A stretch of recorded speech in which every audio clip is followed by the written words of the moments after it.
Chapitre 6. Je sors du bureau de mon chef.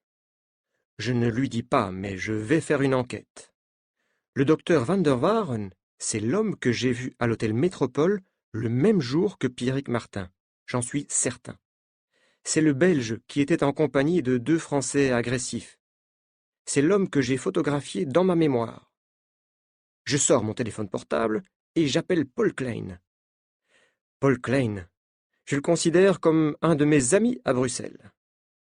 C'est un policier qui n'est pas comme les autres. Il connaît tout le monde. En général, les policiers et les journalistes n'ont pas de bonnes relations. Mais entre lui et nous, c'est différent. Nous nous communiquons de nombreuses informations. Grâce à lui, nous enquêtons sur des affaires vraiment intéressantes. Nous réalisons des reportages chocs. Allô, Paul? Bonjour, c'est Alex. Mon cher Alex, comment vas-tu? Bien, bien. Je t'appelle pour un problème esthétique. Peinture, sculpture, chirurgie. Chirurgie esthétique? Tu veux changer de look, Alex? Tu es fatigué d'être célibataire? Non, c'est très sérieux. Tu connais le docteur Van der Waaren? Frankenstein? Oui, je le connais, évidemment. C'est un médecin qui, par décision judiciaire, ne peut plus pratiquer la chirurgie esthétique. Par conséquent, comment est-ce qu'il peut vivre comme un prince et acheter des maisons à l'étranger? Nous ne savons pas ce qu'il trafique, mais nous le surveillons. Attention, c'est confidentiel. Tu me connais, je peux garder un secret. Merci, Paul. Chapitre 7. Paris, le 26 mai, stade de Roland-Garros, bois de Boulogne. Quand j'étais petit, je venais souvent ici, l'après-midi. C'était mon parc préféré. C'est un lieu de promenade parfait. Et ce n'est pas loin du centre de Paris. On peut voir la Tour Eiffel. Aujourd'hui, je suis ici avec Nina et Jackie pour interviewer et photographier les champions du tennis mondial. Pierrick Martin va commencer à jouer dans quelques minutes. Jackie et Nina sont à côté de moi dans la tribune réservée à la presse. Jackie regarde droit devant lui. Ça va, Jackie? Oui, oui. Je regarde la forme du cours central. Ça me fait vraiment penser à un cirque romain, tu sais. Je peux imaginer facilement Pierrick Martin et son adversaire habillés en gladiateurs. C'est vrai, dis-je. La différence, c'est qu'à notre époque, le public n'exige pas la mort du perdant. Le premier match de Pierrick Martin est une victoire facile. Il a un service très efficace. Il accumule les aces. Sa force extraordinaire ne laisse aucune chance à son adversaire. Regarde bien Pierrick. Tu le trouves normal? Me demande Jackie. Ben oui. Je trouve qu'il joue bien. Il est en pleine forme, non? Tu sais que j'observe Pierrick attentivement ces dernières semaines. Oui? Et toi, tu ne trouves pas qu'il est différent? Non, désolé. Moi, je suis sûr qu'il a changé. Il a changé physiquement. Pierrick Martin est en train de saluer le public. Il a un sourire triomphant. Jackie, je pense au message anonyme que nous avons reçu. Pierrick Martin va mourir. Qui peut écrire et nous envoyer ce message? Je ne sais pas, c'est absurde, répond Jackie. Pourquoi l'envoyer à la vie? C'est peut-être quelqu'un qui nous connaît. Chapitre 8. 26 mai, dans l'après-midi. À l'hôtel, Nina est en train de téléphoner à la rédaction de La Vie. Jackie arrive près de moi avec son ordinateur portable. Regarde, c'est évident. Voilà des photos de Pierrick prises aujourd'hui et d'autres photos prises il y a 1 mois à Bruxelles. La transformation est spectaculaire. Tu es d'accord avec moi, Alex? Oui, c'est vrai. Ses bras sont beaucoup plus musclés qu'avant. On a l'impression que son corps s'est développé. En 1 mois, la différence est impressionnante. Nina s'approche de nous. « Waouh, quels muscles !» observe-t-elle. « On dirait un athlète de la Grèce antique. » Je ne suis pas d'accord. Les bras sont plus développés que les jambes. Il n'y a pas d'harmonie, dis-je. Tu as raison, Alex. Toi, tu es harmonieux à ta manière. Absence totale de muscles. Merci, Nina, c'est très gentil. La remarque de Nina fait beaucoup rire Jackie. Moi, je n'ai pas le temps de répondre, parce que mon téléphone portable sonne. Allô? Bonjour Alex, c'est Dulac. Et votre reportage sur Pierrick Martin, comment ça se passe? Désolé, monsieur Dulac, nous n'avons pas encore de secret ni de révélation sensationnelle. Eh bien moi, j'ai une révélation sensationnelle pour vous. Valentina Smekalova a un nouvel amant. Et devinez qui c'est? Pierrick Martin, j'imagine. Eh oui. Décidément, c'est moi qui fais tout le travail dans ce magazine. Bon, trouvez-les ensemble, photographiez-les. Vous devez être les premiers, dit finalement Dulac. Je regarde mes collègues. Du travail pour nous. Pierrick Martin est l'amant de Valentina Smekalova. Super, dit Jackie. Valentina Smekalova, c'est ma joueuse de tennis préférée. Je connais Jackie, et je ne suis pas surpris. Valentina Smekalova est particulièrement belle. C'est une jeune femme tchèque, domiciliée à Monte-Carlo. Elle est très riche grâce au tennis, mais plus encore grâce à sa marque de vêtements de sport.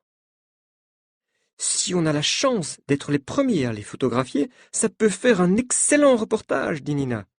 Le grand amour à Paris. Valentina Smekalova a la réputation de séduire et de faire souffrir les hommes. Nos lecteurs adorent ça. Mes deux collègues sont très motivés. Je conclus. Parfait! Il faut travailler rapidement. Nous avons seulement une petite avance sur les autres magazines. Chapitre 9. Paris, le 27 mai. Nous connaissons le programme des joueurs. Aujourd'hui, Valentina et Pierrick ne jouent pas de match. Quelles sont leurs intentions? Nous sommes super attentifs. Nous sommes tous les trois à proximité de l'hôtel où loge Pierrick. « Attention, il sort !» annonce Jackie. Au même moment, un taxi arrive. À l'intérieur du taxi, Valentina Smekalova. Elle ouvre la porte et elle sort pour embrasser passionnément Pierrick.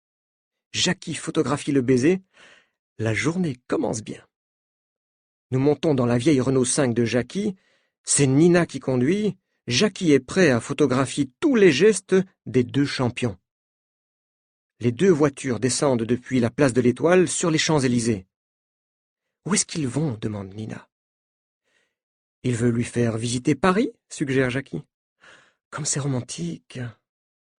Place Vendôme, le taxi s'arrête. Pierrick et Valentina entrent dans une bijouterie. « Qu'est-ce qu'on fait? On va les interviewer » propose Nina. « Ok. On n'a pas beaucoup de temps, il faut accélérer, dis-je. » Quand ils sortent, nous sommes à côté du taxi. Jackie les photographie, Nina les interpelle. « Félicitations! Ah, vous faites un couple formidable !»« Merci, dit Valentina. »« C'est encore vous, dit Pierrick. Impossible d'être tranquille. Écoutez, Valentina et moi, on sort ensemble, on commence à se connaître, on est heureux. Voilà, vous êtes contents? Maintenant, laissez-nous profiter de notre journée de liberté. » J'essaie de le calmer. « Ne vous énervez pas, Pierrick. Nous faisons notre travail de journaliste. Le public vous apprécie. Il est curieux. Les gens adorent les belles histoires d'amour. »« C'est vrai, dit Jackie. Vous êtes beau, vous êtes riche, vous êtes célèbre. Acceptez que les gens vous admirent. » Pierrick se calme un peu. Un sourire, une photo. « Comment est-ce que vous vous êtes rencontrés? Et quand ?» demande Nina. Valentina décide de répondre. Son français est excellent. « On s'est rencontrés au mois d'avril à Prague, pendant un tournoi. On s'est promis de se revoir. Roland-Garros était l'occasion parfaite. »« Qu'est-ce que vous avez acheté? On peut savoir ?» demande Jackie. « Pierrick m'a offert un merveilleux bijou, » répond Valentina. « On peut voir le bijou ?» continue Nina. « Oui, regardez comme il est beau. » Jackie prend une série de photos d'un magnifique bracelet. Nos lecteurs vont adorer. Moi, je continue l'interview. « Quelles sont les qualités de Pierrick que vous appréciez, Valentina? »« Il sait ce qu'il veut, il a de l'ambition. J'aime ça. » Et pour vous, Pierrick, quelles sont les qualités de Valentina? C'est une femme belle et intelligente. En plus, c'est une grande sportive. Elle a toutes les qualités, en fait. Voilà. Maintenant, vous savez tout, vous avez assez d'informations pour votre magazine. Laissez-nous continuer notre promenade dans Paris, s'il vous plaît. Il a raison. Quelques mots et quelques photos. On a assez de matériel pour faire une double page dans la prochaine édition de l'Avis. Dulac sera content. Chapitre 10. 28 mai, Paris, stade de Roland-Garros. Jackie et moi, nous sommes dans le club VIP du stade. Je parle avec les personnalités du showbiz. Jackie photographie des acteurs et des chanteurs.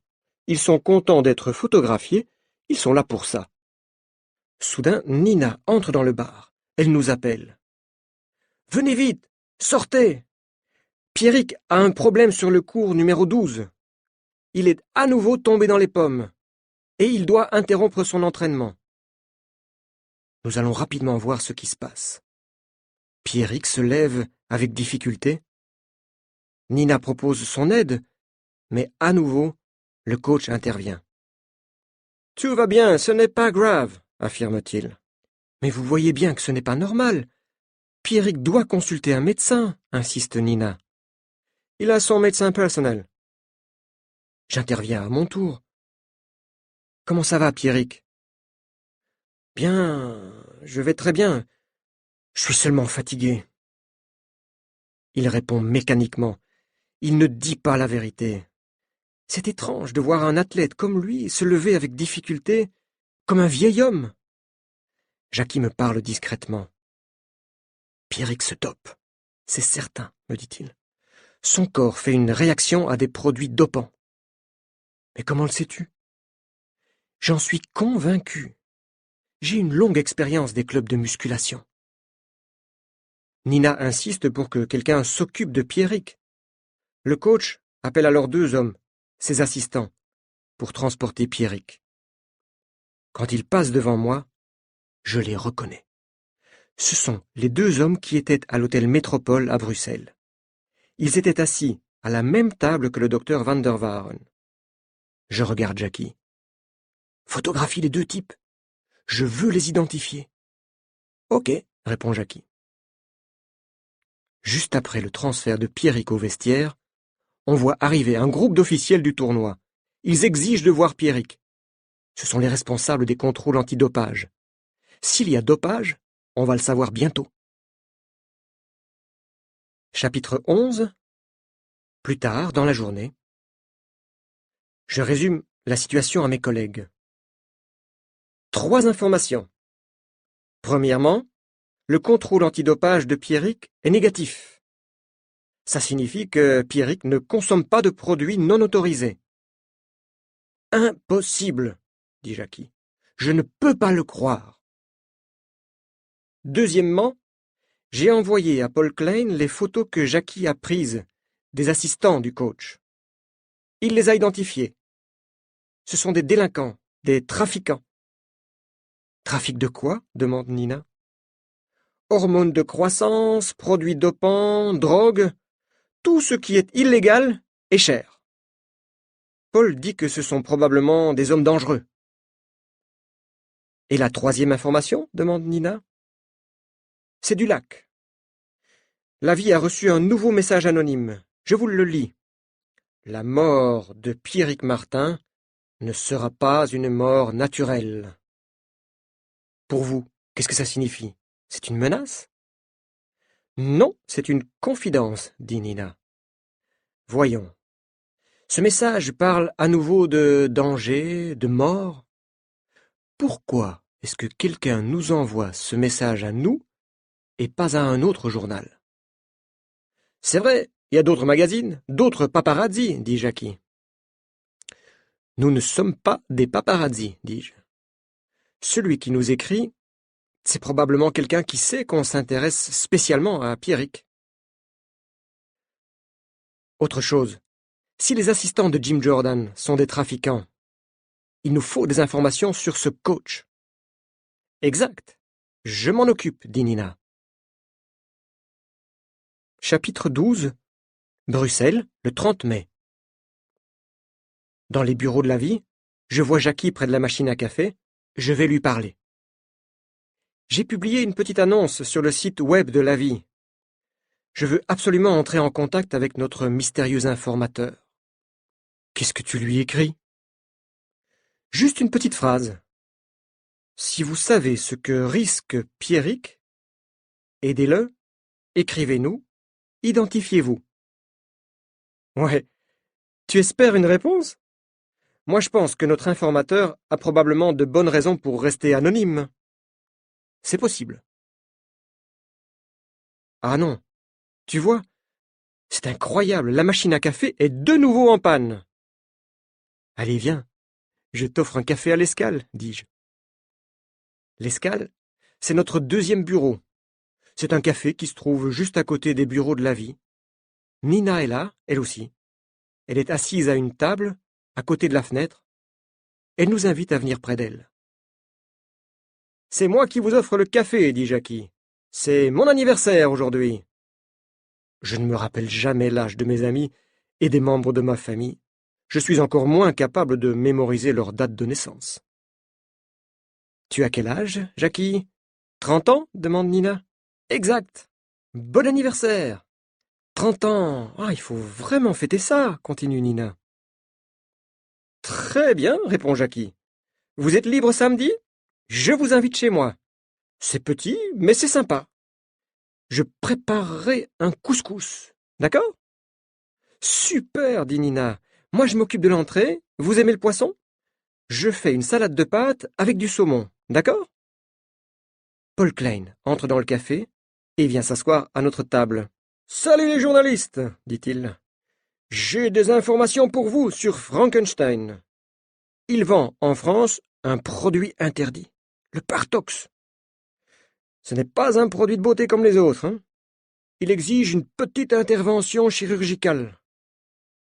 Nous pensons que Frankenstein importe clandestinement du Partox en France et fait illégalement de petites opérations dans sa maison de Fontainebleau. J'ai une idée. Je la communique à Nina et à Jackie. Nina et moi, on va aller voir ce docteur Van der Waaren. On lui fera croire qu'on est un couple et que Nina veut un traitement de Partox.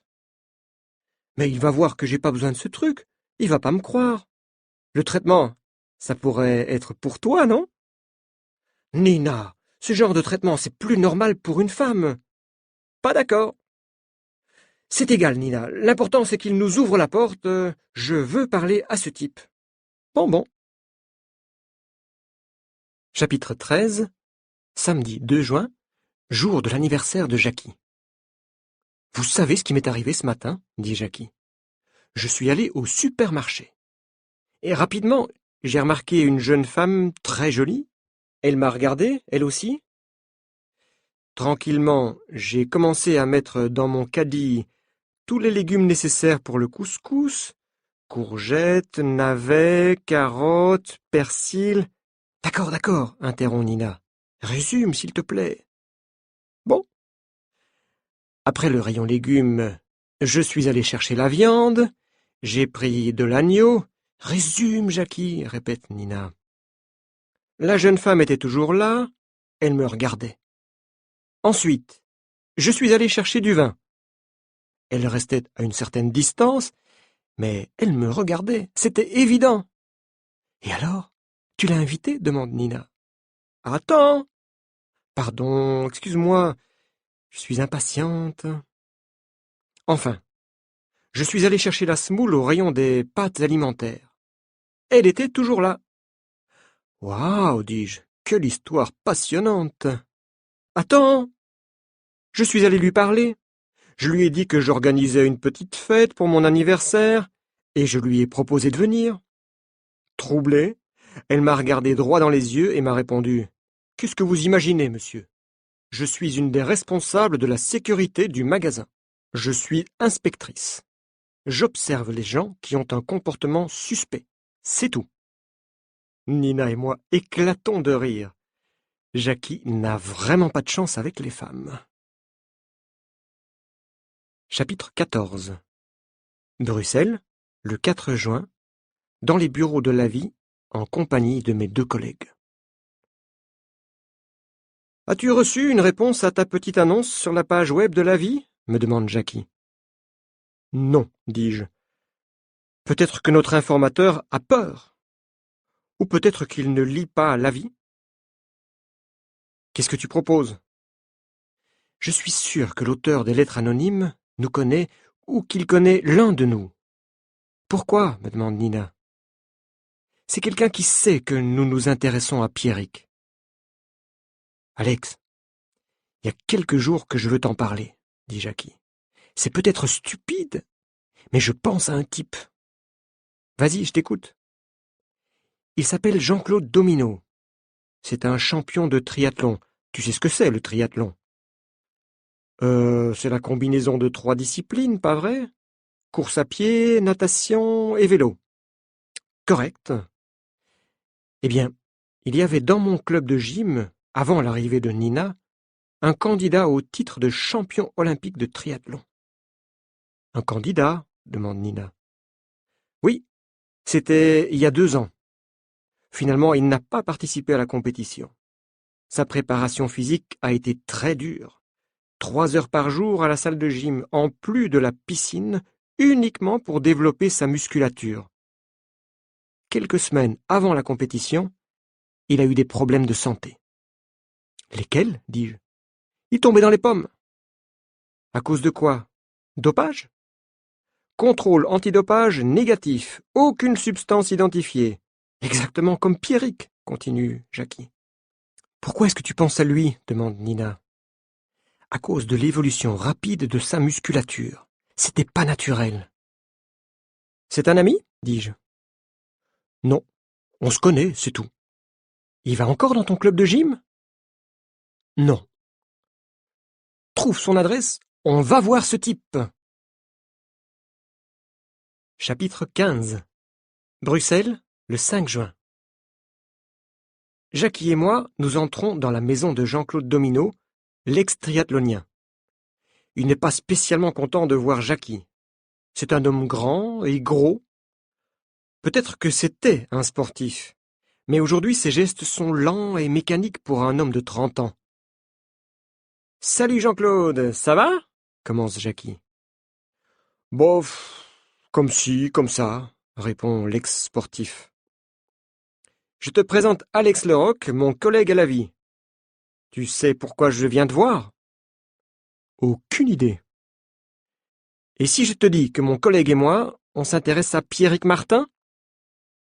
Moi, je ne m'intéresse pas au tennis, et encore moins à Pierrick Martin, répond Domino. Écoute, Jean-Claude, on va te parler sincèrement. Quand je vois la transformation physique de Pierrick, ça me fait penser au problème que tu as eu il y a 2 ans. Je ne comprends pas pourquoi. C'est simple. S'il se dope, pourquoi n'est-il pas déclaré positif ? Tu penses que je vais t'informer, moi ? Et pourquoi ? S'énerve Jean-Claude. Pour aider Pierrick Martin, répond Jackie. Quoi ? C'est pas mon problème si ce type se dope. J'interviens. Apparemment, Pierrick ne se dope pas. On ne sait pas comment il fait pour augmenter aussi spectaculairement ses performances. Nous te demandons ton opinion. Mais peut-être que tu n'as pas d'idée ? Jean-Claude ne répond pas. Dis-nous, qu'est-ce que tu veux ? De l'argent ? demande Jackie. Tu es fou ? répond Jean-Claude. Je continue. Nous, on pense que Pierrick est manipulé par son coach et que sa vie est en danger. Peut-être que tu peux nous aider à dénoncer cette manipulation. Connais-tu une technique qui permet d'augmenter la puissance musculaire ? Une technique impossible à identifier par un simple contrôle antidopage, demande encore Jackie. Jean-Claude ne répond toujours pas. J'insiste. Si tu es une victime de ce système, c'est l'occasion de le dénoncer. Ouais, je comprends, dit Jean-Claude. Je décide d'accélérer l'interrogatoire. Qu'est-ce qui donne cette force incroyable à Pierrick ? L'ex-triathlonien ne répond pas. Jackie insiste lui aussi. Pourquoi est-ce qu'il tombe tout le temps dans les pommes ? Laissez-moi du temps, je dois réfléchir, dit-il enfin. Ok, Si tu décides de nous aider, écris-moi, conclut Jackie. Je te donne ma carte avec mon adresse e-mail et mon numéro de portable. Nous sortons de l'appartement de Domino avec la certitude qu'il sait quelque chose. Il doit parler, il va parler. Chapitre 16. Le 8 juin, Fontainebleau, près de Paris. Nina et moi avons rendez-vous chez le docteur Van der Waaren, alias Frankenstein. Il croit que nous sommes intéressés par un traitement au Partox. Qu'est-ce que nous allons lui dire? Comment allons-nous le faire parler? Un appel sur mon portable, c'est Jackie. « Alex, où êtes-vous » ? « Je viens de garer la voiture, on va entrer chez Van der Waaren. »« Ouf, juste à temps. J'ai reçu un email de Jean-Claude, l'ex-triathlonien. Écoute, je te le lis. Pierrick Martin n'est pas dopé. Sa musculature est le résultat d'une opération. Un chirurgien, le docteur Van der Waaren, lui a transféré du matériel génétique dans les muscles. C'est une nouvelle technique. Il a transféré à Pierrick les gènes de l'EPO, une substance qui régule la concentration d'hémoglobine, et les gènes de l'IGF-1 pour augmenter le volume et la puissance musculaire. Les effets sont rapides, spectaculaires et impossibles à détecter. Mais il y a des effets secondaires. Ça provoque une hypertension artérielle et des pertes de conscience. Il risque de mourir d'une crise cardiaque. Je sais ce que je dis. Van der Waaren m'a opéré il y a 2 ans. J'ai été obligé d'abandonner toute activité sportive. Merci Jackie, tu es formidable. Nous sommes devant la villa de Van der Waaren. Elle est magnifique. Le style de maison qu'un médecin inactif ne peut pas acheter. Nina et moi allons sonner à la porte. Les caméras nous fixent. Nous sommes identifiés et nous entrons. Après quelques instants, Van der Waaren nous reçoit dans son bureau. Il me regarde. Il se rappelle mon visage. « On se connaît ?» me demande-t-il. Pourquoi attendre? Avec les informations que Jackie m'a données, je décide de passer à l'action. Oui, nous nous sommes vus à l'hôtel Métropole à Bruxelles, le jour où Pierrick Martin est tombé dans l'escalier. Je me présente, Alex Leroc, et voici ma collègue, Nina Lavandy. Nous sommes journalistes à la vie. Nina me regarde, étonnée. Van der Waaren me regarde aussi. Je veux profiter de l'effet de surprise. Nous ne venons pas pour un traitement au Partox. Nous venons pour vous parler de Pierrick Martin. Alors sortez, je vous prie. Je n'ai pas l'intention de parler avec vous. Est-ce que Pierrick peut résister encore longtemps à l'IGF-1? Sa vie est en danger, n'est-ce pas? Cette fois, Van der Waaren est complètement surpris par ma question. Sortez! Nina intervient. Attendez, docteur. Nous avons assez d'informations pour publier un article dans la prochaine édition de La Vie. Vous savez que Pierrick est en danger. Si vous ne faites rien, vous êtes complice. Mais si vous collaborez avec nous, ça change tout. Qu'est-ce que vous décidez? L'argument de Nina est décisif. Van der Waaren change d'attitude. Comment savez-vous que j'ai opéré Pierrick Martin? Nous n'étions pas certains, mais vous nous le confirmez. Nous sommes en contact avec un autre sportif que vous avez opéré. Ah, maintenant je comprends. Vous vous décidez à dire la vérité, docteur? Je ne supporte pas cette situation, ça ne peut pas continuer. Je suis fatigué, oui. Je suis prêt à parler. Chapitre 17. Paris, le 9 juin. Avec la confession de Van der Waaren, nous pouvons maintenant aller voir Pierrick. Nous le rencontrons dans un vestiaire à Roland-Garros. « Pierrick, nous devons absolument vous parler. »« Ah non, ça suffit. Attendez, il n'est pas question d'histoire d'amour ni de bijoux de luxe. C'est beaucoup plus sérieux. Laissez-moi tranquille, vous n'êtes pas des gens sérieux. Nous voulons parler des gènes de l'EPO, de l'IGF-1. Ce ne sont pas des sujets sérieux? » « Qu'est-ce que c'est ?» demande Pierrick, toujours aussi bon comédien. « Vous êtes en danger, Pierrick, et vous le savez, dis-je. Jim Jordan, votre coach, est un criminel qui utilise les sportifs pour gagner un maximum d'argent. Pour lui, vous êtes un animal de laboratoire. » « Qui vous a dit ça? Qu'est-ce que vous savez de tout ça? Le docteur Van der Waaren a décidé de parler. Un autre sportif, Jean-Claude Domino, a également parlé. Dites la vérité, et ce Jim Jordan ira en prison. Et ma carrière sportive? Avec l'EPO et l'IGF1, vous pouvez peut-être gagner ce tournoi, mais votre cœur ne résistera pas à d'autres compétitions. Une porte s'ouvre. Nous voyons entrer Jim Jordan avec ses deux complices. Et vous, les journalistes? Dit Jim Jordan. Je crois que vous avez besoin d'une leçon. Les deux assistants de Jim Jordan se précipitent sur moi pour m'immobiliser. Ils ne regardent pas Nina. Quelle erreur! Quand il s'intéresse à elle, il est trop tard.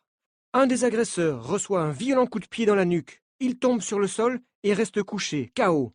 L'autre adversaire, furieux, attaque Nina. Mais comme elle pratique le kickboxing avec beaucoup de talent, elle évite ses attaques et le neutralise grâce à une série de coups de poing dans le ventre et au visage. Nous nous retournons vers Jim Jordan, paralysés par la surprise. « Monsieur Jordan, demande Nina, vous voulez donner des leçons ?» Pendant que j'appelle la police, je regarde Nina avec admiration. Voilà une sportive qui n'a pas besoin d'EPO ni d'IGF1 pour affronter ses adversaires. « Et vous, Pierrick, demande Nina, êtes-vous prêt à dire toute la vérité sur Jim Jordan maintenant ?»« Oui. Et Roland Garros, c'est fini pour moi. » Chapitre 18. Bruxelles, le 20 juin. Nous sommes au café L'Escale, autour d'une table, en compagnie de Paul Klein. « Vous avez des nouvelles de Pierrick ?» me demande le policier. Il abandonne définitivement la compétition. « Et le docteur Van der Waaren, qu'est-ce qui va lui arriver? Tu as une idée, Paul ?» demande Jackie. « Grâce à son changement d'attitude, il n'ira pas en prison, mais il sera sans doute obligé de vendre sa maison de Fontainebleau et ses appartements en Suisse. »« C'est bien lui qui a opéré Jean-Claude Domino ?» demande Nina. « Oui.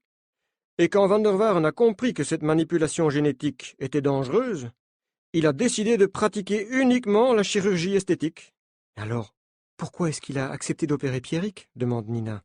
« Ça fait 2 ans que Van der Waaren exporte illégalement du Partox en France et qu'il pratique des opérations chirurgicales sans autorisation.